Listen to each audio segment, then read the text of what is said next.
Benar. Jadi di rumah ibadah yang bisa lakukan berupa perkawinan laki perempuan dan perempuan. Rumah ibadah apakah itu? Gaya. Enak aja lu bilang Pak Islam bodoh. Kalau Islam bodoh Indonesia merdeka coy. Belanda mau Bible 150 tahun. Ya, penjara semua itu. Hasil bumi kekayaan Nusantara dijarah oleh Belanda sambil membangun gereja, membawa misionaris. Nenek moyangmu itu bergereja bareng sama Belanda. Nenek moyang saya berjuang untuk memerdekakan Republik. Nenek moyangmu menjadi jongos Belanda. Kau pahamilah itu. Kau beragama Kristen dari mana? Berarti dari Belanda ke nenek moyangmu ke kau. Jadi agamamu itu warisan penjajah. Kau itu diskusi lo yang benar, jangan menghujat. Kalau kami diskusi itu lanjut kursi patah lagi tuh.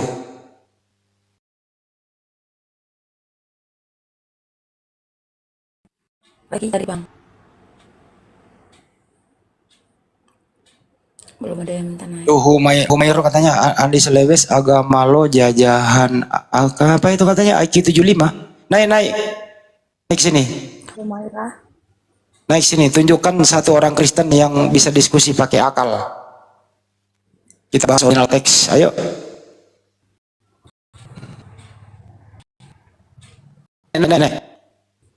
Naik. Udah aku dampak bang.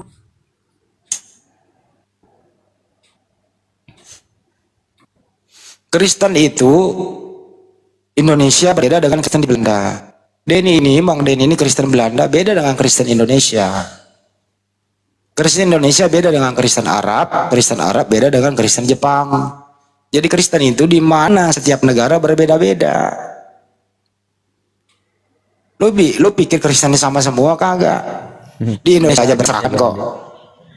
Ya. Naik lagi pasiennya Bang Toto. Ya lanjut lah. Sorry kami. Halo Bang Toto. Selamat sore. Halo, selamat Bang Toto. sore. Halo. Udah was belum? Halo. Was. Udah waras belum Bang?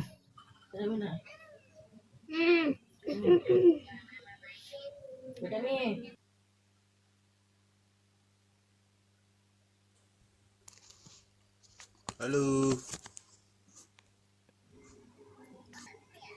Ayo yang waras-waras lah. Ayo yang waras-waras lah. Ayo. Halo. Yang bermodal juga lah. Beli HP kok handsetnya harganya 5.000, ongkirnya 20.000 takor lah. Handset itu ya beli 100.000, ongkirnya 20 berimbang. Beli handset kok murahan. Jadi suaranya mendem lah. Kalau suaranya mendem, suara mendem gitu loh. Akal mendem. Nah, mendem semua. Apa sih? Bang Toto, monitor bang, kuat sedikit bang suara kita remang-remang ini bang, nggak jelas suaranya. Hah? Apa? Kalau suaranya mendem. Suara mendem, akal mendem semua.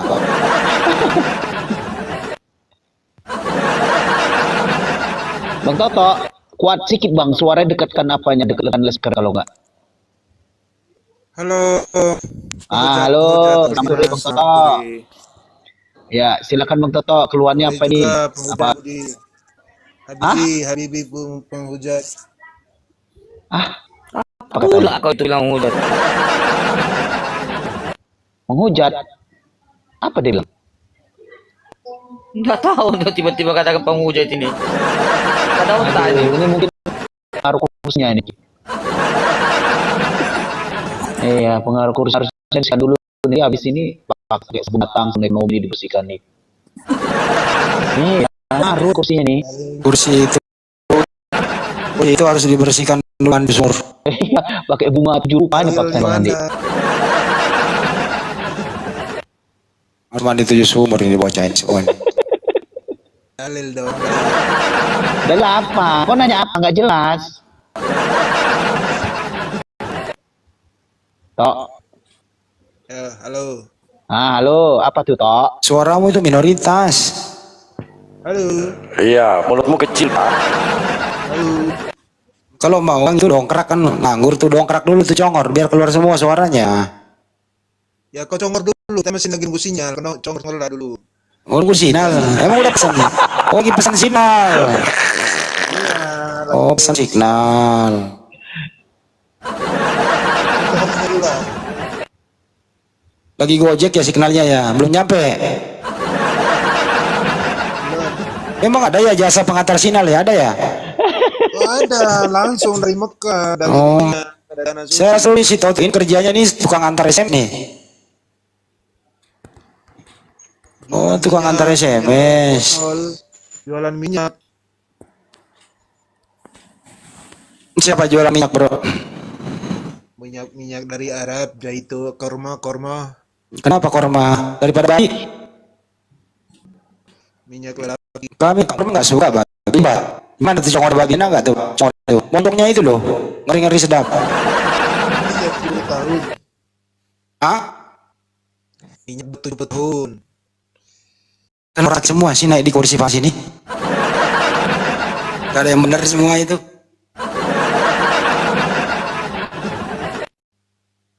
Ayo diskusi, ayo mulai. Ya diskusi, tapi orang betul dulu kecil. Ya udah congor dulu lah malang lain. Melayang-layang di atas permukaan air. Tuhanmu itu loh. Tuhanmu itu melayang-layang di atas permukaan air. Kejadian 1, Tuhanmu melayang-layang. Gak tahu sekarang balik apa belum Tuhanmu melayang-layang terus. Kejadian 1 nomor 2. Foto. Nah, melayang-layang di atas permukaan air. Ayo, Tuhanmu melayang-layang itu loh. Udah balik belum?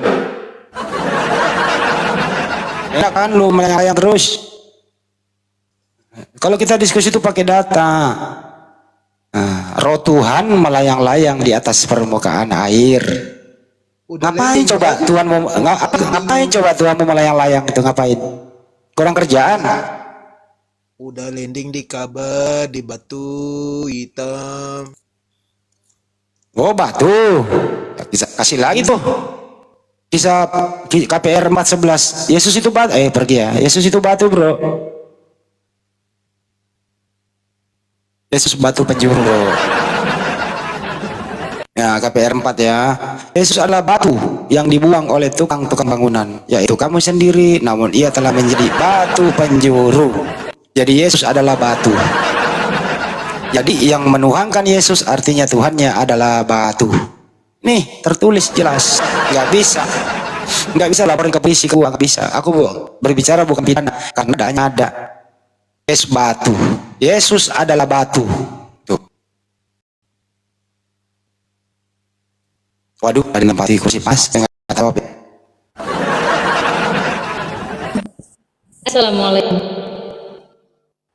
Waalaikumsalam warahmatullahi wabarakatuh. Waalaikumsalam warahmatullahi wabarakatuh. Suara Ibu Ika ya, sekarang kita di malam ini kan. Astagfirullahaladzim.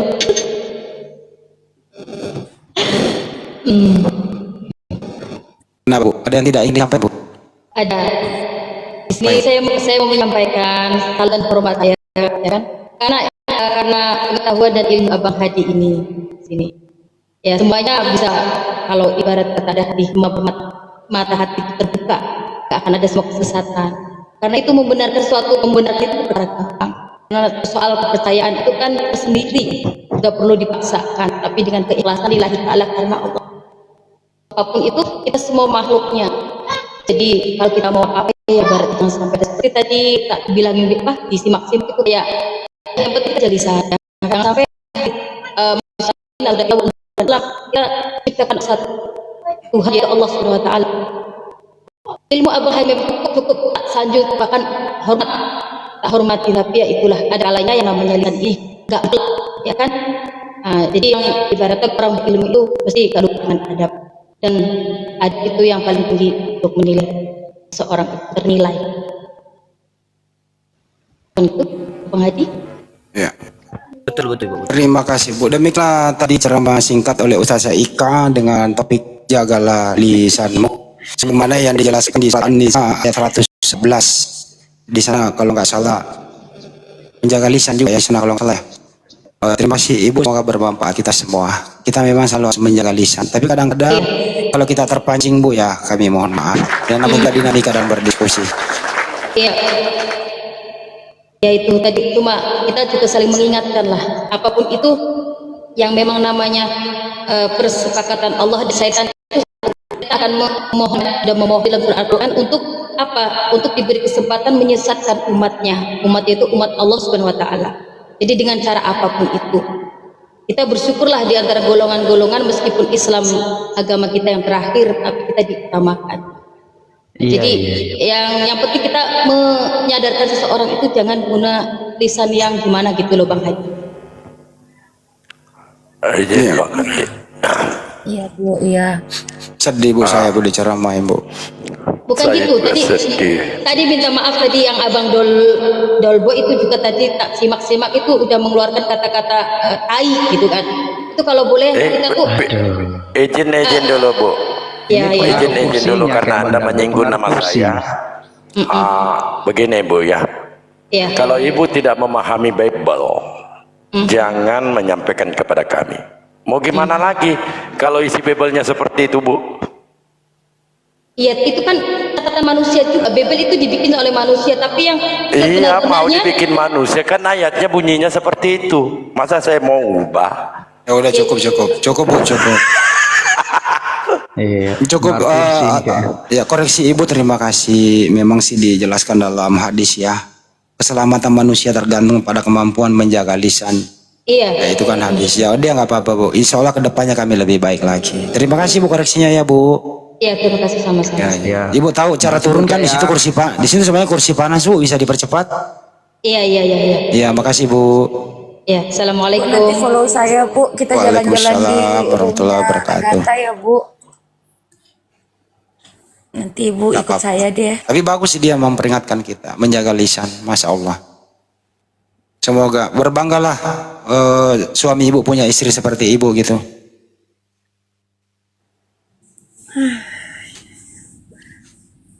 Sakit.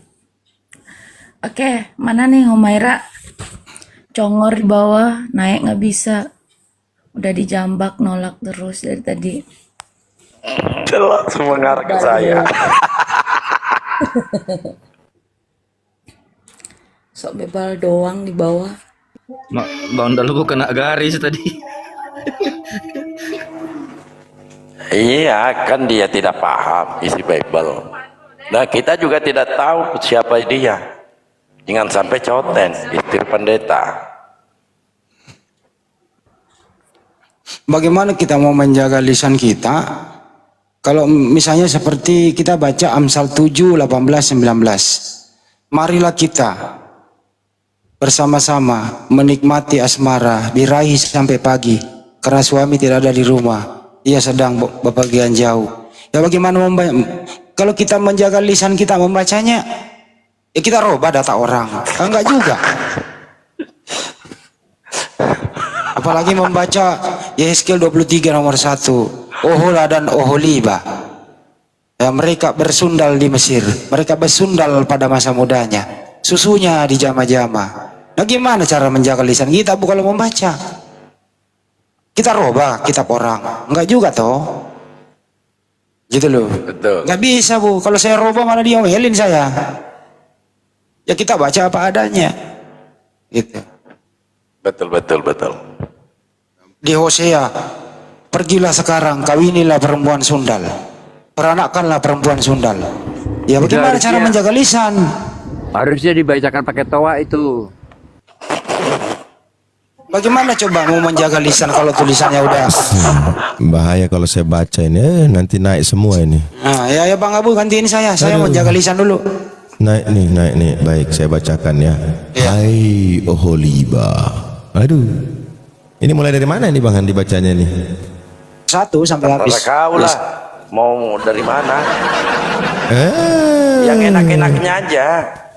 Yang enak-enaknya di situ berarti di mana nih? Tapi ada pasien nih kayak Bang Abu nih Bang. Aduh, pasien ini Ustadz. Ini Ustadz. Iya, dia Ustadz. Tak bisa diskusi dia. Kursi panas itu. Iya. Biasanya kalau kursi panas itu ditanya 1 tambah 1 tambah 1 pasti nggak bisa jawab. Coba aja. 1. Tes. Pertanyaannya paling gampang Bang Andi. Wih, langsung assalamualaikum. Aduh. Jangan kasih salam. Bang, anak Maria namanya siapa Bang? Hei, kalian ini rohani apa? Kalian Tuh kan? belum Tuh kan? Nggak nyambung. Iya, nggak Bos ini. nyambung. Bikin bodoh orang bahasa Indonesia. Gue bilang juga apa? Betul, benar. Sengkle Coba. semua yang lain sengkle semua. rohani? Mau gimana coba? Rohanian. Makanya aku panggil dia Ustaz itu. Rohani aja dibawa. Rohani itu penjual gorengan depan rumah saya. Rohani Anda ini kadang rusak, tapi belum tentu moral mental Anda juga sempurna. Siapakah anak Maria? Yesus. Siapakah Tuhannya Maria? Yesus. Macet.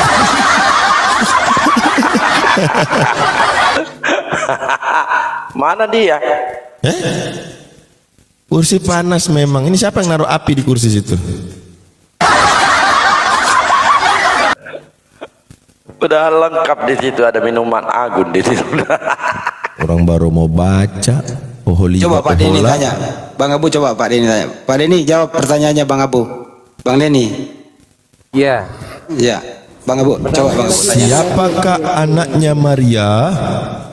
Tuhan Yesus. Siapakah Tuhannya Maria? Elohim. Beda. Beda. 4 orang Bang Andi. 4-nya jawab beda-beda. Ada satu Tuhannya Maria namanya siapa? Namanya Tuhan. Nah, ada lagi Elohim, ada lagi Yahweh, ada lagi Yesus. 4. Jawabannya 4. Kalau begitu pertanyaan penutupnya, apakah Tuhannya Pak Denny sama dengan Tuhannya Maria? Silakan. Sama. Siapakah Tuhannya Maria? Elohim. Siapakah Tuhannya Pak Denny? Yesus. Beda. Beda itu. Juga.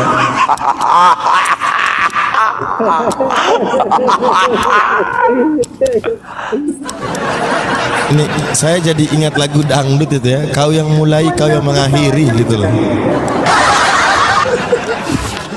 Iya. Dia Coba yang diulang mulai. ya. Coba diulang lagi ya. Lucu loh ini kau oten-oten pertanyaannya. Ada nggak, Bang Ade? Jangan selalu bikin ketawa lah. Yang serius sedikit lah. Ya bener itu kan ini masalah Tuhan. Iya. Ya, siapakah Tuhannya Maria? Kata Pak Denny Elohim. Siapakah Tuhannya Pak Denny? Yesus. Apakah Tuhannya Maria dan Tuhannya Pak Denny sama? Katanya sama. Oh, tapi penyebutannya beda tadi. Nggak bisa begitu. Bang Handi, tadi saya bikin pertanyaan Oten sampai 2 kejang-kejang step kayaknya. Pertanyaan saya simpel. Kan mereka meyakini Yesus itu sepenuhnya manusia, sepenuhnya Tuhan, ya kan? Ketika kita bahas sepenuhnya manusia, dia makan, dia tidur, dia lahir, tidak pernah nyenggol ketuhanannya. Begitu saya minta, coba jelaskan kepenuhan Tuhan. Tapi jangan senggol-senggol manusianya. Mati. Dia bilang waktu Yesus membangkitkan Lazarus kan, gue bilang sama dia, waktu Yesus membangkitkan Lazarus, itu mulut yang dia berucap itu, mulut itu pula yang dia pakai untuk netek ibunya. Apakah itu, ya kan? Mencret, dia bisa jawab. Coba jangan senggol kemanusiaannya, bicara kepenuhan Tuhan aja. Nggak bisa, pasti nyenggol manusianya, tapi bicara manusia nggak nyenggol Tuhannya. Mencret kan, waktu Yesus berjalan kaki pergi ke sinagog lalu berbicara mukjizat dan lain-lain, dia pakai kaki itulah yang keluar dari selangkangannya Maria, rahimnya Maria, kaki manusia itu. Coba bicara ketuhanan, sepenuhnya Tuhan, jangan ada manusianya. Sebagaimana kalian berbicara tentang sepenuhnya manusia, nggak nyenggol Tuhannya. Mencret kan? Mencret bang, susah mau jelasin tuh. Panggil pendeta jelasin lu nggak bisa. Ya karena memang nggak bisa dong, manusia campur Tuhan, nggak bisa. Tapi nggak mau dikatain Tuhannya manusia bang. Ya kalau begitu antikristus dong. Iya itu masalahnya. Siapa yang tidak menganggap Yesus datang sebagai manusia, dia adalah antikristus. Harusnya begini ya, kalau kita mau jujur ya, kalau bicara ketuhanan Yesus, Yesus dalam keadaan diam, nggak ngomong, nggak bergerak, dia lakukan hal itu. Nah itu boleh kita bilang kepenuhan Tuhan, sepenuhnya Tuhan. Tapi kalau dia masih jalan, masih ngomong, itu manusia. Betul nggak Bang Andi? Betul. Betul. Kecuali dia tutup mata diam-diam kayak siapa namanya yang dari tulang belulang bangkitin orang mati. Ah itu cakep. Waktu ini aja deh, waktu dia bayi kan, ya oke lah, waktu dia bayi belum bisa apa-apa, masih Bang dibungkus Andi, lampin. ada tamu Bang Andi, tamu. Oh ya juga sih. Silakan ditamukan. Ditamukan, disambit. Disambut. Sambut. Ya. Tolong teman-teman di bawah ya. Kopi tap layar, kopi lagi. Tap layar. Ayo selamat sore Bang Ragil. Wolu. Assalamualaikum. Waalaikumsalam. Muslim Bang? Ini hanya menyampaikan sebentar mengenai Bu Ika tadi. Ya, saya orang Muslim, Bang Andi. Iya siapa? Seharusnya tidak seperti itu. Karena kalau kita dihina mengenai agama, selayaknya kita harus membalas gitu. Dan untuk Bu Ika itu seharusnya peringatan ke Komal Kristen seperti Agatha atau RK01, seharusnya seperti itu. Gitu aja Bang ya. Terima kasih. Assalamualaikum. Oh sudah. Waalaikumsalam warahmatullahi wabarakatuh. Tapi begini ya, saya sebagai umat Islam, apapun koreksinya itu saya ambil sebagai hal yang positif, memperbaiki diri ke depan.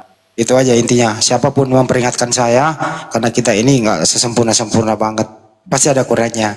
Jadi apapun koreksinya itu pasti tujuannya baik. Kita terima sajalah. Artinya ya menjaga lisan memang perlu. Oke. Makasih Ibu Ika atas koreksinya. Semoga Ibu Ika dilancarkan segala urusannya, rezekinya dilipat gandakan. Kalau jual tanah warisan, ingat-ingat kita semua di sini. Itu aja sih ya. Boleh dong? Ini zaman sulit, termasukkan sedikit. Ya.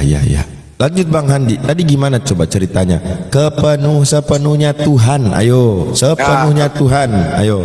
Kalau itu kita cek aja waktu Bunda Maria melahirkan di kota Daud.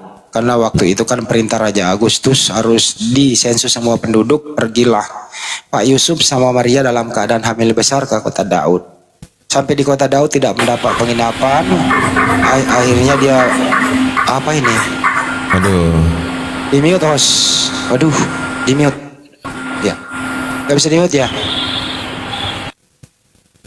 Sampai di kota Daud melahirkan kan di luar penginapan. Bayi itu dibungkus kain lapin. Nah kalau memang Yesus itu Tuhan, bayi ini Tuhan, gitu ya. Tentu dia tidak merepotkan ibunya dong. Dia nggak perlu disusui, dia bisa mencari makanan sendiri. Kalau perlu nggak usah makan minum, dia Tuhan kok. Buktinya apa? Dia masih membutuhkan air susu ibu, digendong, dibecebokin, kalau BAB dan seterusnya. Artinya apa? Tetap dia manusia, itu intinya. Ya berarti lagunya salah itu. Tuhan Encus sudah berubah, dulu ditimang sekarang disembah gitu. Ya kurang lebih begitu. Iya, Tuhan Encus sudah berubah, dulu ditimang sekarang disembah. Kalau kita kan Tuhan itu yang merawat manusia, bukan manusia yang merawat Tuhan. Tuhan tempat bergantung segala makhluk, bukan Tuhan yang digantung oleh makhluknya, kan gitu. Betul. Bang, mereka nggak percaya, nggak terima kalau perterjemahan baru Yesus digantung di pohon. Ada kan Bang? Iya. Nah, nggak terima mereka. Kata salib itu adanya di Al-Quran. Kalau mereka itu bukan salib. Jadi mereka ini niru. Nggak ada kata salib di Al-Quran. Di Bible, coba aja cari, nggak ada. Nggak ada. Ganti tuh mata rantainya tuh ganti pohon. Makanya di SSJ itu saksi Jehovah itu nggak pernah bilang salib, tapi disulah. Apa itu disulah? Tangannya nggak melentang kiri kanan, tapi menghadap ke atas, kelihatan keteknya gitu. Waduh. Oh kayak ini Bang, apa? Kayak di, gambar apa yang tangannya sampai melingkar semua itu, satunya ke atas itu. Pernah lihat nggak? Ya kayak gitulah. Apa namanya saya lupa itu. Pokoknya itulah, tangannya nggak di samping kiri kanan. Disulah, istilahnya disulah, nggak ada. Jadi salib itu nggak ada. Salib itu adanya di An-Nisa 157. Kalau mereka nggak ada kata salib, nggak ada. Tapi hanya melentang. Nggak ada itu, nggak ada vertikalnya gitu ya. Ya udah silakan. Bang malaikat siapa nih? Mungkar Nakir dia, Mungkar suaranya Nakir. Oh, iya. Munkar. Kalau nggak tiru nggak Halo Bang hidup malaikat. ya. Kayaknya malaikat ini yang mencabut nyawa Tuhannya nih. Serah terima Bang Handi. Kasus Yesus itu mayatnya serah terima. Ada surat serah terimanya itu. Halo malaikat. Bang Munkar, halo. Udahlah tunggu dia lama.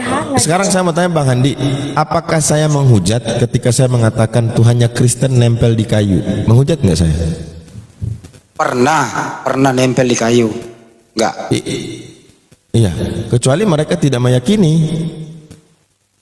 Mereka yakini. Pernah nempel di kayu beberapa, kemudian itu kan dirungkan. Iya. Habis itu nggak nempel lagi. Tuh, menghujat katanya di bawah itu. Enggak, Terus enggak. Kau mau nempel di mana? Di besi. Hah? Waktu Yesus disalib nempel di kayu, bro. Iyalah, masa di besi? Ngadi-ngadi.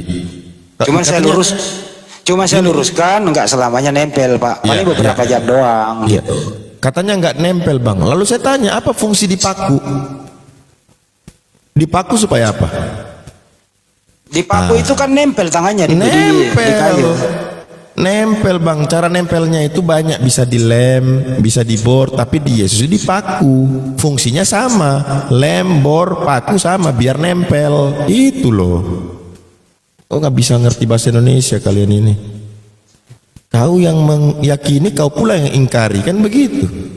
Yang jelas kami itu umat Islam nggak pernah menistakan anaknya Yesua Masia, anaknya Bunda Maria, yaitu Yesua Masia. Kami nggak pernah menistakan.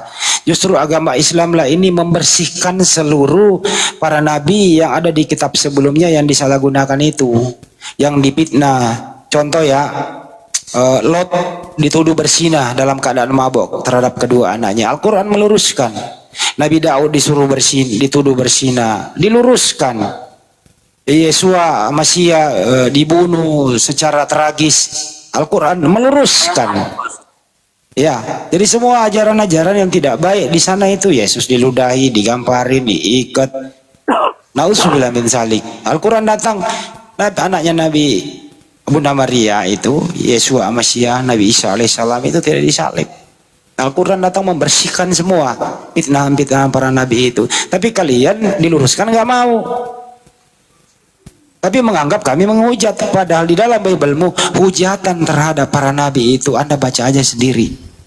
Bagaimana Lot dituduh mensinahi kedua anaknya, coba. Di mana Nabi Daud lu tuduh bersinah, bagaimana Abraham lu anggap seperti itu.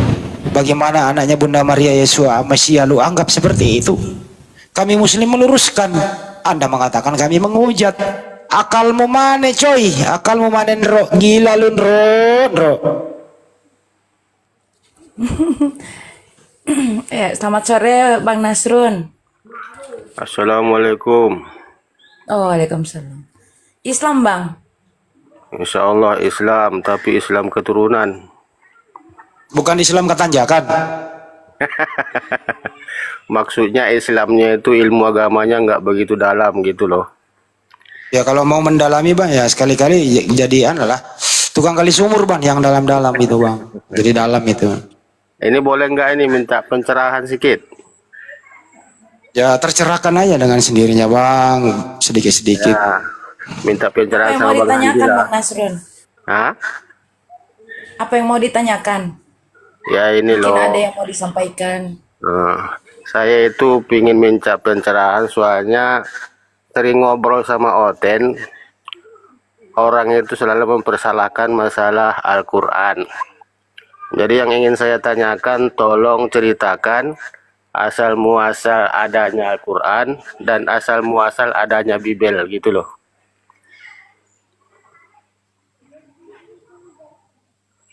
Silakan Bang Andi. Ya tadabu kalau menjelaskan ini asal muasal datanya Al-Quran ya pertama kali kan di Gua Hiro pada tanggal 17 Ramadan. Nabi Muhammad pertama kali menerima wahyu di situ. Habis itu ya turun secara beransur-ansur sesuai asbabul nuzul. Itu asal muasalnya di Gua Hira bang, 17 Ramadan. Sekira umat Nabi Muhammad berumur 40 tahun. Betul apa betul teman muslim? Betul ya? Ya, kalau dari datanya tanggal 17 Ramadan Allah turunkan Al-Quran dari Lauhul Mahfuz ke Baitul Izzah, langit dunia. Masya Allah. Tapi begini, kalau saya dengar tadi penjelasannya, kalau Nabi SAW itu tidak menerima wahyu dalam gua, nggak ada, itu di luar. Pada saat Nabi mau keluar, datanglah malaikat. Karena Nabi sering kan bertahanus di dalam situ, dan itu bukan gua juga ya. Kalau ada bagian lubang kecil dari bukit itu, kalau gua itu kan pasti dalam dan ada. Iya. Ini cuman kayak bolong dikit aja gitu. Nah, terus pada saat Nabi mau keluar, datanglah malaikat tanpa perkenalan kan gitu. Iya, betul. Saya Jibril. Ini nomor KTP saya. Nggak ada kayak gitu-gitu. Iya. Malah Nabi kaget kan? Iya, takut Nabi. Tapi para sahabat pernah melihat malaikat Jibril. Itu yang ada namanya hadis Jibril. Ketika malaikat Jibril datang menyerupai manusia yang bersih, tidak tampak pakaiannya itu dari bekas-bekas perjalanan jauh, lalu berkata kepada Nabi, kabarkan kepada saya apa itu iman. Nabi jelasin terus. Lalu Nabi berkata kepada para sahabat, tahukah kalian siapa tadi yang duduk di situ? Mereka bilang Allah dan Rasulnya lebih tahu. Dialah malaikat Jibril yang datang mengajarkan kepada kita tentang iman, Islam, ihsan. Makanya disebut dengan hadis Jibril itu. Para sahabat melihat datang, tapi dalam rupa manusia yang yang gitu. Turun, yang malaikat Jibril turun berbentuk manusia menuntun Nabi Muhammad sholat, mengajari sholat. Ada juga ya? Ada. Saya belum baca hadisnya. Kalau yang itu Islam, iman, Islam, ihsan itu. Ya, jadi gitu bang. Jadi wahyu pertama seperti itu tadi. Kalau Bible, bedakan Bible dengan Injil ya bang. Iya. Kalau Injil itu Injil Nabi Isa alaihissalam untuk Bani Israel itu disampaikan secara oral dan tidak ada satupun manusia di zaman itu menulis dan tidak ada satupun manusia menghafal Injil itu. Tapi Injil itu kan adalah cahaya, petunjuk, cahaya kebenaran kan gitu ya. Untuk Nabi Isa diajarkan kepada Bani Israel. Sampai sekarang ya kita nggak bisa mencarinya yang mana gitu loh. Yang jelas pernah ada itu. Nah kalau Bible itu di kanon bang, di kanon di balik abad pertama, kedua, tiga dan keempat. Kalau itu saya tidak terlalu menguasai bang. Itu kira-kira jawabannya bang. Jadi kalau penulis-penulis Bible itu bisa dikenalin nggak asal usulnya? Tanya aja mereka bang, saya nggak ada yang kenal. Nggak ada bang. Para sejarawan saja sudah mengatakan Bible itu bukan sumber sejarah yang kredibel karena melihat daripada ketidakakuratan fakta, kemudian ketidakjelasan penulis-penulisnya, sehingga tak pernah orang jadikan, para sejarawan nggak jadikan Bible sebagai sumber source of history karena tidak memenuhi kriteria dari para sejarawan itu, standar para sejarawan itu. Tapi kalau Oten menganggap, malah mengklaim bahwa kitab mereka adalah klaim teologi dan juga klaim history, walaupun sebenarnya tidak ada bukti, ya kan? Ada bukti banyak, beberapa hal tentang Bahtera Nuh, kemudian Matius berapa itu Bang Handi yang Yesus bangkit, Yesus disalib, orang-orang kudus bangkit itu, gempa bumi, bukit-bukit batu terbelah, itu nggak ada fakta historisnya. Jadi ada dua kemungkinan, apakah kalau memang benar-benar terjadi gempa itu tidak lebih menghebohkan daripada Tuhan yang digantung, disalib, sehingga orang-orang tidak peduli lagi dengan gempa-gempa, lebih heboh Tuhan disalib, ataukah penyaliban itu baru pertama kali? Ternyata tidak juga. Jadi artinya Matius 27:52. Ya, artinya bahwasanya para sejarawan mengatakan kisah yang bersamaan terjadi dengan penyaliban Yesus itu fiktif. Bahkan para scholar itu berupaya untuk membuat dia alegoris, jadi menggambarkan kengerian pada saat penyaliban Yesus itu seperti seolah-olah gempa, seolah-olah. Nah, tapi ingat ada 4 poin di situ. Pertama, gempa, bait suci terbelah, bukit-bukit batu terbelah, kuburan-kuburan terbelah. Nah, apa makna alegoris di balik semua hikmahnya dari 4 hal ini? Kalau yang pertama mereka bisa jelaskan bahwa pada saat penyaliban Yesus, bait apa tabir bait suci itu terbelah dari atas sampai bawah, mereka bisa artikan bahwa ini terpecah dua golongan. Ada golongan orang percaya, ada golongan orang tidak percaya. Oke, masih bisa masuk, terima. Lalu yang kedua, terjadi gempa. Apa maksudnya? Kehebohan. Oke, terjadi kehebohan. Nah, ketiga, bukit-bukit terbelah. Apa ini? Kuburan-kuburan terbelah. Apa ini? Macet di sini. 1, 2 masih lolos. Tapi 3, 4, nah itu belum masuk ke 5 pada saat kebangkitan dia kan. Orang Kudus bangkit, masuk ke kota-kota Kudus, disaksikan oleh banyak orang. Mana fakta? Lebih ngeri mana orang satu mayat di Taman Makam Pahlawan dia bangun, ya kan? Dengan 10 orang mati, ya, tergantung di Monas. Lebih ngeri mana? Orang lebih datang lihat zombie itu yang bangkit itu dibanding, karena sudah biasa orang lihat orang gantung diri, bunuh diri itu biasa. Artinya apa? Tidak bisa dibuktikan secara fakta peristiwa yang terjadi yang tercatat di dalam Bible. Begitu, ya. Itu karena kalau dilihat Matius ini, kita lihat sejarahnya, Matius ini orang yang lebih condong kepada hal-hal yang mistis-mistis. Dia lebih suka hal-hal yang gaib-gaib, yang aneh-aneh gitu dalam pandangan dia. Sebab di kitab lain nggak ada, cuman di Matius yang beri kayak gitu-gitu. Seperti itu bang, ya. Beda jauh Al-Quran sama Bible itu. Satu lagi boleh nggak bang? Ya. Ini kan kalau Oten-Oten itu sering mempermasalahkan katanya Rasulullah itu dapat wahyu dalam gua dan nggak ada saksinya. Yang gua lah. Nah, yang ingin saya tanyakan, penulis-penulis Bible itu apakah ada saksinya? Siapa saja? Gitu. Ya cukup bang. Sudah bang. Kita nggak boleh menjawab, itu bukan area kita itulah. Ntar disangka monolog kita. Ya kalau bisa ya minta tolong, kalau nggak bisa ya nggak apa-apa. Bisa sih bang, tapi kita derangin nanti juga apa-apa. Kita tidak punya kewenangan untuk itu. Saya nggak mau monolog. Oh iya. Ya makasih banyak bang ya. Oke bang. Ya, pelajari Islam aja bang, nggak usah ke Bible. Iya insya Allah. Ya. Assalamualaikum. Waalaikumsalam warahmatullahi wabarakatuh. Yang jelas contohnya kan ada coding menurut Matius, menurut Lukas, menurut Yohanes, menurut Markus. Ya, Matius sendiri ada 2, Matius pemungut cukai, Matius. Ya kalau itu kita bahas ya, kita bukan kewenangan kita lah. Kecuali ada Oten di sini. Ada Pak Denny. Oh ada Pak Denny ya. Pak Denny juga enggak. Oh iya juga ya. Pak Denny udah mualaf kayaknya. Pak Denny nggak sampai ilmunya ke sono. Ya itu dia.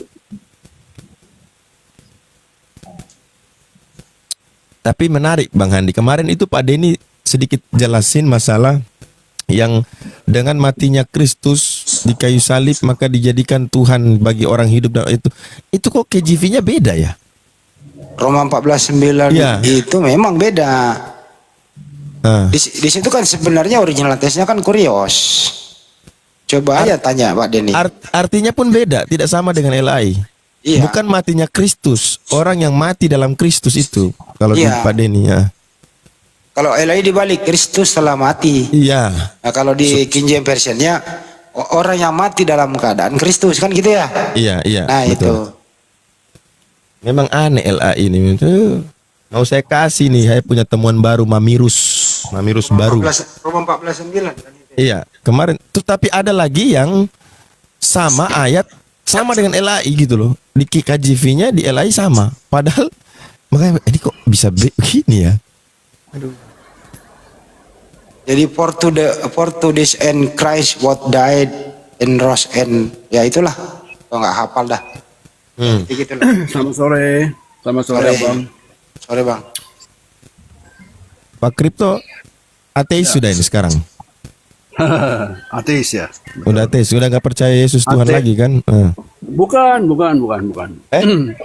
Teis itu, ateis yang saya punya definisi adalah Theos itu atau Allah ya. Allah sama Theos kan boleh dibilang ya cuman Allah itu nama. Nggak usah menyebut ya, Allah aja Pak, nggak usah menyebut Allah, yang lain aja. Oke, itu Theis itu artinya sembahan yang paling tinggi itu tidak mungkin kita pikirkan, kita kita ceritakan, narasikan, karena kita nggak tahu apa-apa tentang dia gitu loh. Ya, coba sekarang saya tantang ya, siapapun ya agama samawi, mau Yahudi, mau Muslim, mau Kristen, bisa nggak membuktikan bahwa Tuhan itu ada? Bisa. Apa? Coba. Ya. Karena Tuhan itu ada, Sang Pencipta itu ada karena kita ada. Sebelum Anda bertanya itu, Tuhan itu ada, Tuhan sudah ada. Jawabannya singkat kok. Iya, itu dia. Saya kan udah tahu itu. Artinya, artinya, ya. Artinya. Taruh dulu, saya lagi. Jawaban saya salah atau enggak? Salah. Salah. Kalau begitu, Anda tidak bertuhan dong kalau gitu. Iya, betul. Oke, Anda tidak bertuhan. Kenapa Anda tidak bertuhan? Nah, ini yang saya mau terangkan ya. Nah, kenapa? Kalau bertuan boleh, bertuan ya, berkurios boleh, ya kan? Saya nggak nanya itu, saya nggak nanya itu. Sang pencipta alam semesta ada nggak? Nggak ada. Nggak ada. Yang menciptakan alam semesta gimana? Jadi alam semesta ini nggak diciptakan? Tidak. Ya, okay. Itu saya lebih suka ke teori Big Bang. Oke. Teori Big Bang itu adanya di mana? Teori Big Bang itu adanya di mana? Ya teori itu saja teori top ya. Duluan mana Al-Qur'an daripada teori Big Bang? Belakangan teori Big Bang. Makanya saya kenapa bisa meniru Al-Qur'an teori Big Bang itu? Oh, nggak bisa. Teori Big Bang itu tidak sama dengan kitab suci. Itu hanya mengatakan terjadi bang gitu loh, bang gitu. Jadi gimana sih ini orang ini? Ya namanya juga teori, mau dibikin gimana tetap masih teori. Iya, namanya teori, jadi nggak bisa dibenarkan gitu. Pernah nggak dulu terjadi ledakan akhirnya terjadi seperti ini? Ya namanya juga teori. Teori itu Bang bisa aja sambil teori tapi ada kenyataan. Tapi teori Big Bang ini teori tapi menjadi kenyataan, diterangkan dalam Al-Quran. Dulu memang alam semesta ini bersatu kemudian meledak akhirnya terpisah. Ini terjadi sekarang udah fakta Bang, bukan lagi teori tapi sudah jadi fakta. Percaya atau tidak? Saya baru tahu itu, nggak tahu. Nah ini sekarang Anda hidup di dunia ini memang masih ada kejepit antara langit dan bumi. Anda kejepit sekarang. Ya, ini udah fakta, bukan lagi teori Big Bang itu bukan lagi teori tapi udah fakta. Oke. Jadi aduh capek deh. Begini, yang penting kripto itu ateis, gitu aja. Oke. Iya. Abang Handi boleh bertuhan, ya kan? Enggak, ateis artinya apa Bang? Ateis artinya apa? Tidak ada teis, tidak ada teos. Kenapa Anda tidak percaya adanya Sang Pencipta Bang? Kenapa? Karena pencipta itu definisinya aja tidak dapat digapai. Kenapa tidak percaya? Ya, karena tidak dapat dibuktikan. Tidak dapat dibuktikan. Iya. Baik. Dulu saya salah. Sebelumnya saya salah. Sekarang saya tes ke ilmu filsafat Anda. Jadi dengerin dulu. Sesuatu yang tidak dapat dibuktikan berarti tidak ada, betul ya? Iya. Oke, baik. Sekarang tolong Anda buktikan kalau Anda punya akal. Dibuktikan punya akal. Iya.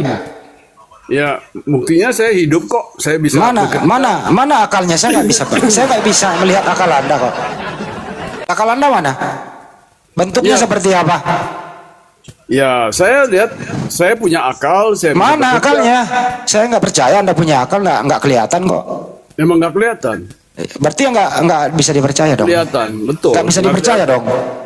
Ini masalahnya bukan soal dibuktikan kelihatan. Tadi Anda mengatakan Sang Pencipta itu nggak bisa saya percaya karena nggak bisa saya buktikan. Kan begitu. Saya juga nggak percaya kalau Anda punya akal karena Anda nggak bisa buktikan Anda punya akal. Itu aja. Tapi Anda ini orang gila, nggak berakal. Ya udah selesai. Bang Andi izin, Bang Andi. Ya, Bang Andi izin, saya sedikit gini ya. Mengenal Tuhan itu sudah fitrah manusia. Saya kasih analogi begini. Anak kecil nih, anak umur 1 tahun lah atau 2 tahun. Coba dicolek, dia langsung refleks nggak lihat di tempat yang dia dicolek itu? Refleks nggak dia? Dia akan melihat di tempatnya dicolek. Nah, ketika kita mengatakan nggak ada yang colek kamu, nggak percaya dia. nggak percaya dia pasti tahu ada yang colek dia. Begitu juga, sebentar, begitu juga ketika kita jalan di pantai gitu, kita lihat di bawah di pasir itu ada jejak kuda, lalu kita nggak percaya kuda telah melewati itu. Kira-kira kalau bukan kuda yang lewat itu jejak siapa? Pasti jejak kuda gitu. Nggak ada. Akal manusia tidak akan pernah bisa sampai kepada Tuhan. Tapi sebelum manusia diciptakan, saat diciptakan itu, fitrah manusia sudah mengenal Tuhannya. Udah, oke. Jadi akal. Ini bang, konsep akal itu tadi loh. Kan itu hidup, kita itu ada, makanya bisa menafsir itu ada akal. Coba kalau kita tidak Baik, hidup, pasti baik, tidak bisa. baik. Saya mau tanya begini, dengan indera apakah engkau mencapai Tuhan? Mata? Hah? Itu konsep pikiran. Ya, Pak Rahmat diam dulu, kalau Pak Kripto dulu ah. Diam dulu, diam Pak. Iya. Ya, Pak Tidak Kripto. ada satupun. Pancat 5 tidak ada, 6 juga tidak ada, yang ke-7 juga tidak ada satu indera pun yang bisa mencapai Tuhan. Betul, karena itu Tuhan sudah bikin itu chip dalam diri manusia yang dia sudah mengenal Tuhannya.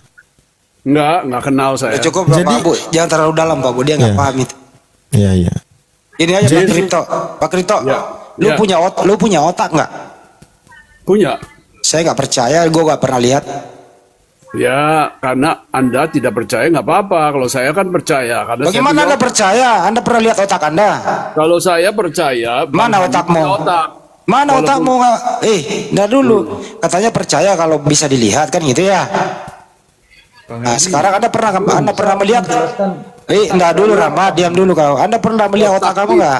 Otak itu adalah objek. Saya nggak nanya penjelasan otak. Yeah. Saya minta tunjukkan otakmu baru saya percaya lu punya otak. Oh bisa pergi ke rumah sakit di ronsen. Nggak bisa, saya nggak bisa melalui begituan. Saya ingin lihat aslinya. Lu harus pecah kepalamu dulu, gue lihat baru saya percaya lu punya otak. Kan begitu orang ateis bicara. Oh bukan begitu. Itu begitu dong. Orang bodoh yang berbicara dengan saya bodoh. Makanya justru ateis ini memang orang tolol. Bodoh. Orang yang paling bodoh itu ateis. Karena apa? Di sisi lain tidak percaya kalau nggak dilihat, tapi banyak organ-organ tubuh dia nggak pernah melihatnya dia percaya. Ini namanya ateis. Ini orang gila permanen. Gitu ya. Anda diam dulu Kripto. Kamu nggak punya ilmu. Kenapa Rahmat? Saya sekarang ya bang. Kamu apa? Muslim apa Kristen? Saya. Saya nggak tahu ini. Udah turun lah. Nggak tahu agama, nggak tahu. Ada aja nih orang gila semua ini. Ini mau nanya. Enggak, kamu Muslim apa Kristen? Bukan Muslim, bukan Kristen. Apa itu? Ya tidak punya Tuhan. Ateis juga? Mungkin. Ya mungkin. Kok mungkin? Ini kok ragu semua ini, orang-orang dewasa pada ragu ini kan. Kasihan loh orang tua membiaya kamu sampai gede gini jadi bingung, jadi kayak orang gila. Sama Rahmat teman saya sama. Oh sama. Tidak seorang pun pernah melihat Bapak, ya, oke? Ya. Saya mau tanya sama Rahmat dengan Kripto. Sebutkan sebutkan yang ada di alam jagat raya ini yang tidak diciptakan oleh Tuhan. Emang menurut abang alam ini diciptakan Tuhan? Oke, Anda kan menolak. Anda kan menolak. Berarti Anda punya tanggung jawab untuk menjelaskan bagaimana pohon ada, bagaimana bintang ada, bagaimana planet ada. Enggak, saya percaya bahwa semua ini diciptakan oleh Tuhan. Kalian kan nggak percaya. Berarti beban pembuktian itu ada di kalian. Sekarang buktikan bahwa bagaimana proses rumput jadi semuanya yang ada di alam ini kami yakini Tuhan yang menciptakan. Ya udah, tapi kita Rahmat dengan saya jangan menyebut-nyebut dengan kita berdua itu Tuhan, ya. Saya kami bertanya, tidak Tuhan. Iya makanya saya sengaja bertanya begitu supaya kalian bisa antitesisnya gitu loh. Saya bawakan tesis, kalian sebutkan antitesisnya. Nggak bisa, karena kami tidak mengenal Tuhan. Ibu, gini loh bang, ngerti nggak? Saya bertanya, sebutkan di alam jagat ini yang tidak diciptakan oleh Tuhan. Kalian bilang Tuhan kan tidak ada. Jangan menyebut kata Tuhan kepada seorang ateis. Iya, berarti ateis membantah nih. Tuhan nggak ciptain. Bukan Oke. membantah, tidak mau mendengar kata Tuhan atau membicarakan tentang Tuhan. Oke, baik. Anggap saja kalian bantah pertanyaan saya. Sekarang, sekarang coba sebutkan proses yang ada di alam ini yang tidak diciptakan. Coba sebutkan prosesnya satu-satu. Kami ateis tidak Nggak mampu, nggak mampu. Kalau diskusi itu dijawab, kalau nggak bisa jawab, maaf saya nggak bisa jawab, jangan ngeles. Kalau pertanyaan nggak bisa dijawab, maaf saya nggak bisa jawab. Jujur aja udah, jangan menjawab tapi ngeles gitu loh, nggak enak didengar. Oke, Kripto. punya kosakata pencipta, ya. Pencipta maksudnya kholik itu tidak ada. Kalau Iya, nggak apa-apa bang, nggak apa-apa. Kalau pencipta kulkas, pencipta makanan, mencipta alat-alat. Bukan itu yang dimaksud, bukan. Jangan bicara dengan ateis soal pencipta Iya. kholik. Alam dengan alam. Ya. Nggak bisa jawab bang Abu, nggak bisa jawab dia. Kasih yang gampang aja, kasih yang gampang. Kalau kami gampang. Iya. Tuhan yang menciptain, selesai. Iya, Kripto. Ya. Kenapa nggak percaya Tuhan? Karena nggak bisa dilihat atau karena apa? Karena tidak ada. Kenapa Anda mengatakan tidak ada? Alasannya apa? Karena Yesus mengatakan tidak. Jangan bawa Yesus. Berdiri dengan pendapat Anda sendiri. Kenapa Anda tidak percaya? Yesus itu percaya Tuhan loh. Yesus itu bukan ateis. Jangan bawa Yesus. Bawa pendapat Anda sendiri. Kenapa Anda tidak percaya? Alasannya apa? Karena kita menurut kripto ya, Abang Handi, Abang Alex, Abang Abu Hadi. Langsung aja jawab. Langsung jawab kenapa Anda tidak percaya ada Tuhan. Langsung jawab aja. Tidak ada, tidak bisa dibuktikan. Oke, kenapa Anda berkata tidak ada? Apa dasarnya? Karena definisinya saya tahu Islam itu mengatakan. Jangan kesana. Kenapa Anda mengatakan tidak ada? Apa alasannya? Ya tidak bisa dijangkau. Oke, tidak bisa dijangkau dengan apa? Penglihatan kah atau semua, dipegang? Semua. Oke. Peralatan, penglihatan, akal. Baik. Jadi disimpulkan bahwa Anda tidak percaya Tuhan karena tidak bisa dilihat, betul? Ya. Oke. Anda percaya ada angin? Angin tahu, dengan peralatan saya tahu ada. Anda pernah melihat angin? Tidak. Kenapa percaya tidak bisa dilihat? Tidak bisa dilihat, tapi kan dengan peralatan bisa. Tadi alasan Anda pertama tidak bisa dilihat, jadi tidak dipercaya. Apakah Anda pernah melihat angin? Saya bilang. Harus konsisten, dengerin, harus konsisten. Apakah Anda apakah Anda pernah melihat angin? Tidak. Kenapa Anda percaya ada angin? Karena saya bisa mendeteksi adanya angin dari peralatan. Tapi nggak bisa dilihat. Orang bodoh yang mau hanya mengandalkan melihat dengan justru mata. Kembali ini Anda yang bodoh. Diam. Justru Anda lah menjadi orang yang bodoh. Anda kemakan argumentasi Anda sendiri. Alasan Anda mengatakan Tuhan itu nggak ada karena nggak bisa dilihat. Kalau Tuhan itu ada harus bisa dilihat. Anda ketabok balik argumentasi Anda. Angin ada, diam dulu. Angin ada, tapi Anda nggak bisa melihatnya, tapi mengatakan ada. Ini namanya argumentasi Anda ini ketabok dengan sendirinya dengan Anda. Begitu bro. Ya terlalu simpel Anda. Ya memang harus disimpelkan. Orang kayak kamu itu harus langsung diskakmat. Anda bukan kelas saya lah berdiskusi, bukan kelas Anda saya. bukan kelas saya. Angin bisa dipercaya, nggak bisa dilihat. Anda bukan kelas saya. Anda juga bukan kelas saya. Silakan bertuhan. Katanya Tuhan bisa nanti Anda percaya Tuhan kalau bisa dilihat. Angin Anda percaya? Diam dulu kau, diam dulu. Diam dulu ya. Ini alasanmu saya balikin nih. Handi tidak dapat.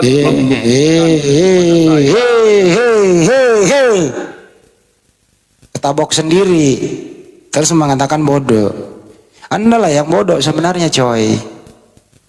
Gua kejar tadi alasannya Bang Abu tidak percaya Tuhan karena nggak bisa dilihat. Angin tidak bisa dilihat tapi dia percaya. Ini namanya botol kuadrat. Begitu juga sang pencipta alam semesta nggak bisa dilihat dengan kasat mata. Untuk membuktikan itu ada, kita lihat ciptaannya. Untuk membuktikan itu angin ada, lihat eksesnya apa. Ada angin itu, tapi nggak bisa dilihat warnanya apa angin itu. Tapi lihat eksesnya, ada pohon bergoyang. Kita bisa menghidup udara segar. Itu ada udara, ada angin. Begitu juga sang pencipta ada. Bagaimana cara membuktikan ada? Ya kita lihat ciptaannya.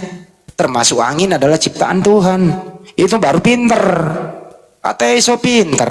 Dikik balik argumentasinya sendiri, kena balik kan. Ketabok, jatuh sakit lu 7 hari 7 malam. Di opnam lu. Mending lu ada duit obat. Mampus kan lu. Iya, Bang Andi, dikit izin. Jadi dulu Imam Abu Hanifah pernah ditanya oleh orang-orang seperti Pak Kripto yang nggak percaya Tuhan. Tapi Imam Abu Hanifah nggak jawab mereka, tapi cuma mengatakan begini, sebentar. Saya ini barusan ya mendengar ada yang menyampaikan kepada saya ada sebuah kapal, ya kan, berisi barang-barang dagangan penuh. Tidak ada manusia satupun di kapal itu, tapi kapal itu berlayar, menerjang ombak, pergi ke pelabuhan satu, balik lagi ke satu, pergi lagi ke sana, ya kan? Belum selesai Imam Abu Hanifah berkata demikian, orang berkata, wah itu tidak akan mungkin bisa diterima oleh akal itu. Menurut mereka nggak mungkin diterima oleh akal. Lalu Imam Abu Hanifah, loh kalau ini kalian bilang tidak bisa diterima akal, lalu bagaimana alam semesta, ya? Terbitnya matahari dari timur, dari barat, siapa yang ngatur nih? Ketabok dia, ketabok sendiri. Gini. Ya. Kau udah kejawen, diam dulu kau jawen, kau diam dulu. Loh, sebentar. Lu kalau ngomong kok suruh, lu gak punya agama, lu gak punya ilmu. Diam dulu kau. Enggak, ini kan lu diam dulu. Agama toh. Lu suruh diam, lu ngomong. Apa namanya? Kejawen itu nggak ada harga dirinya di mata gua. Lu naik di sini gua anggap sampah. Nanti kalau habis selesai lu bersih-bersihin, tapi lu ngomong. Gua bilang lu diam, lu ngomong. Gua kick lah. Ateis itu orang yang paling bodoh. Mengingkari akalnya sendiri. Barang sesuatu harus dipercaya kalau dilihat. Emang dia pernah melihat jantungnya? Kan tadi melihat dengan kasat mata. Nah itulah diterangkan di dalam Al-Quran bahwa kami itu diberi pengetahuan tentang yang gaib hanya sedikit. Betul ya Bang Abu ya? Betul. Jadi memang ini hal nggak bisa kita diskusikan terlalu dalam. Ini menyangkut ranah iman, tapi bukan iman buta. Karena sang pencipta itu sendiri memperkenalkan dirinya dalam sebuah kitab suci. Nah itulah ranah iman yang berupa hal gaib. Tapi ateis ini membolak-balikkan patah, ya saya nggak percaya. Yang gaib itu harus yang nyata. Kalau dia bernapas, dia nggak pernah lihat napasnya seperti apa, tapi dia bernapas. Inilah namanya orang-orang yang hatinya sudah membatu. Giliran kasih argumentasi berbalik, tetap dia mengeluarkan kata-kata bodoh tadi. Itulah tanda-tanda orang kalah dalam diskusi. Kira-kira gitu. Betul. Jadi kalau di dalam Al-Quran sendiri, itu banyak dalil ya yang memang Allah sampaikan. Salah satunya di dalam Quran surat At-Tur ya ayat 35. Allah berkata, apakah mereka tidak ada yang menciptakan atau apakah mereka menciptakan diri mereka sendiri? Coba dijawab gitu kan, para ateis-ateis yang katanya pintar-pintar bodohnya gitu kan. Untuk diri dia sendiri, nggak usah bicara alam jagat raya ini, diri dia sendiri. Coba bagaimana dia tahu kalau bahwasanya ada dalam tubuh dia itu ada jaringan-jaringan yang mengatur, yang ada jantung, ada lambung, ada ginjal, fungsi-fungsinya. Dari mana itu? Siapa yang bikin itu? Apakah dia terbentuk sendiri? Berarti kalau dikatakan, ini karena proses kelahiran dikandung oleh berarti ibumu yang menciptakan kamu. Tidak juga. Lalu ketika semua ya jaringan-jaringan ya alat-alat fungsi-fungsi tubuh itu ada, tapi tidak ada yang memompa, menggerakkan, yaitu disebut dengan ruh. Apa bisa jalan dia? Kalau di robot bisa ada baterainya, habis baterai habis dia diam. Tapi caranya dicas, diisi lagi baterainya. Nah, sekarang ruh yang bisa menggerakkan semuanya itu sudah ada perangkat semua, jantung, limpa, usus, ginjal dan sebagainya ada, ruh nggak ada. Apa bisa hidup dia? Bisa bergerak dia? Nah, pertanyaannya, bagaimana proses ruh masuk ke dalam tubuh Anda sampai Anda bisa bergerak? Pakai akalmu. Gak nyampe. Memang betul orang ateis ini bodoh sebenarnya. Ya benar, bodoh artinya udah menjadi baku semua. Yang jelas ateis, kalau kamu nggak percaya adanya Tuhan, keluar sekarang dari Indonesia. Karena Indonesia negara bertauhid, berkat rahmat Allah yang Maha Kuasa. Indonesia ini negara tauhid, menyembah satu Tuhan. Termasuk sila Pancasila, ketuhanan yang Maha Esa. Wajib hukumnya bangsa Indonesia bertuhan. Kalau ada yang masih mengaku warga negara Republik Indonesia tidak bertuhan, ini makar dan harus ditangkap dan harus dibuang dari Republik ini. Setuju teman-teman? Setuju apa setuju? Setuju. Tapi begini bang, ateis itu punya KTP kan. Nah KTP mereka ini apa isinya di kolom agama itu? Ya inilah yang dimaksud tadi. Ya mereka ini orang-orang apa ya? Orang tuyul, tapi sok pinter gitu. Nggak percaya diri gitu ya. Sekali lagi, besok-besok kalau ada yang mengaku ateis, laporin polisi aja. Karena dia mengingkari Pancasila. Pancasila sila pertama, ketuhanan yang Maha Esa. Setiap warga negara wajib bertuhan. Kalau masih tidak mengakui adanya Tuhan, berarti dia bukan WNI, harus segera dideportasi keluar dari Republik Indonesia. Silakan mau memilih negara yang mana. Anda hanya menjadi sampah di Republik ini. Sekian dari saya. Jadi WNO, warga negara oleng. Carilah di mana itu negara yang terima orang-orang oleng itu di mana. Nah, berkumpul di situ, gabung. Minta di apa namanya? Kalau deportasi kan bukan negara apa, dipindahin lah, minta pindah. Ini contoh lagi ya.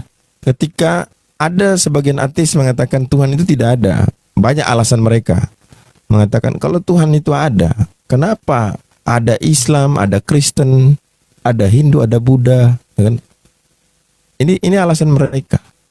Kalau alasan itu dipakai, umpama kita contoh aja, kalau begitu kita katakan ya tidak ada orang yang bisa pangkas rambut kan gitu.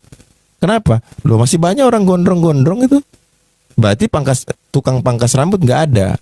Kalau mereka jawab ya salah sendiri mereka nggak datang. Ya kita jawab lagi salah sendiri kau nggak pergi datang kepada Tuhan. Nah, jadi mereka ini sebenarnya bantahannya banyak sekali, tapi mereka menolak gitu loh. Jadi standar yang dipakai ini bukan standar, nggak ada standar mereka. Tidak ada standar di dalam keyakinan mereka yang tidak ada Tuhan itu nggak bisa dipakai karena segala sesuatu ini ada sebelum dia itu ada. Ini aja sudah gugur sebenarnya. Kalau kita mau lebih hina-hina lagi, baik otakmu ada nggak? Nah, itu sapi punya otak nggak? Ada. Kenapa sapi nggak berpikir? Karena tidak berakal. Ya, sama dengan ateis punya otak tapi nggak berpikir. Ya memang dia nggak sapi, punya kan? akal. Ya Dia sapi. Makanya di Al-Quran disebutkan orang-orang seperti ini apa namanya di surah Al-Maidah itu balhum adallu kal an'am bal kal al-an'am bal dallu bahwa mereka ini lebih sesat daripada hewan ternak. Orang-orang seperti itu. Punya akal, nggak mau dipakai. Punya mata, nggak mau dilihat. Punya telinga, nggak mau mendengar kata Allah. Mereka seperti lebih rendah, lebih sesat daripada hewan ternak. Nah itu. Memang kalau ateis ini memang binatang yang berbentuk manusia. Binatang ternak masih bisa. Dia ini binatang liar yang hidup di hutan rimba, menyerupai manusia, hidup di tengah-tengah kita, menjadi benalu. Ini orang harus segera disingkirkan. Kalau diskusi ya baik diskusi. Kalau kalah argumentasi ya legowo. Jangan berbalik bilang ada kata dungu, kata bodoh keluar. Orang yang sudah kalah diskusi itu mengeluarkan kata itu pasti. Tadi kan alasannya saya percaya Tuhan kalau bisa dilihat. Benar nih harus dilihat dulu baru percaya. Kata dia iya. Ya gua serang balik dong. Lu pernah lihat angin nggak? Enggak, berarti gak ada angin dong. Dia bilang ada, karena anjir kan orang kayak gitu. Anjir kan? Anjir bener. Terus saya tanya lagi, lu punya otak nggak? Punya. Pernah lihat nggak otakmu? Nggak ada dong. Katanya ada, mana? Gampang kok menjatuhkan orang mereka itu gitu. Iya, gampang. Gampang. Yang penting gini bang, syarat sama mereka itu harus ada juri. Supaya kita nggak terkesan membela diri masing-masing, harus ada juri. Nah, jadi biar bisa kelihatan itu di mana kesalahan kegagalan mereka dalam berpikir tentang sesuatu. Bicara alam ini terlalu besar bagi ateis sebenarnya. Diri dia aja sudah. Yang kayak tadi contoh kentut itu, akal tadi dan sebagainya. Nggak usah jauh-jauh. Jadi kalau tadi menyebut Yesus, Yesus itu bertuhan kok. Ngapain lu ambil contoh ke Yesus? Semua para nabi itu bertuhan. Tidak ada para nabi ateis, coy. Ya ateis ini kan nongol belakangan eksis begitu. Mau dianggap sebagai orang yang cerdas. Padahal dia adalah binatang yang menyerupai manusia. Tidak punya otak dan tidak punya akal. Otaknya itu siksak. Ada putus 3. Konslet itu. Ada 3 putus. Perlu disambung kembali. Tapi nggak apa-apa juga sih. Biar ada penghuni neraka. Tapi saya sarankan ya tetap aja lah konsisten. Kalau kamu tidak percaya ada Tuhan, ya jangan tinggal di republik ini, itu aja sih. Republik ini bertuhan. Kesamaan mereka dengan hewan juga satu, Bang. Hewan itu kan pakai insting ya. Nah, mereka insting. Kalau manusia kan naluri. Nah, mereka pakai insting.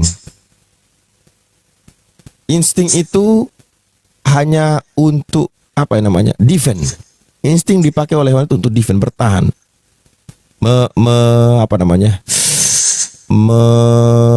Mempetakan ya situasi di sekelilingnya. Nah, bukan dengan suatu logika yang bisa dihitung. Itu insting. Kalau kita manusia pakai naluri, bisa kita mencegah sesuatu dengan hitungan. Oh, pasti ada musuh masuk dari sini, kita siapkan ini. Enggak, kalau hewan dia insting. Jadi dia hanya bisa apa ya? Apa bahasa mudahnya ini? Hanya dengan rasa atau apa gitu loh. Yang itu belum tentu ya, belum tentu juga dia bisa nentuin ini dari arah mana datang. Enggak. Kalau pakai naluri kita itu ya, kita bisa membuat satu ya teori analisa dan ada di situ namanya teori probability, kemungkinan. Jadi bisa dari sini, bisa dari sini. Nah, dan menghilangkan kemungkinan yang lain karena menghitung. Nah, kalau insting nggak gitu. Hewan tuh gitu. Jadi ateis pun kayak gitu. Dia berbicara sesuatu, tetapi dia dihantam dari belakang dengan sesuatu yang lain. Nah, kalau manusia enggak, dia udah berpikir nih. Saya udah petakan ini wilayah ini. Ya, saya kemungkinan besar hanya bisa diserang dari 2 arah ini, maka dia sudah antisipasi gitu. Beda dengan yang sebenarnya mereka sebenarnya ini oten, cuman nggak mau diserang dari bebalnya. Jadi ngaku-ngaku ateis. Iya. Itu aja sih. Teman-teman, ini menjelang maghrib ya, kita rehat dulu. Saya juga mau maghrib ini 17.41. Ya, jangan lupa ini saya rekam, saya live-kan di YouTube Andi Selebes Channel. Apabila ingin nonton balik, silakan ditonton balik. Saya akan upload besok. Makasih buat semuanya. Maaf atas segala hilap ya. Ilmu saya belum sempurna mungkin. Kalau saya salah jawab, ya mohon maaf. Tolong dikoreksi. Sampai jumpa. Assalamualaikum warahmatullahi wabarakatuh. Waalaikumsalam warahmatullahi wabarakatuh. Saya juga izin turun ya. Dari tadi udah menyimak. Assalamualaikum warahmatullahi wabarakatuh.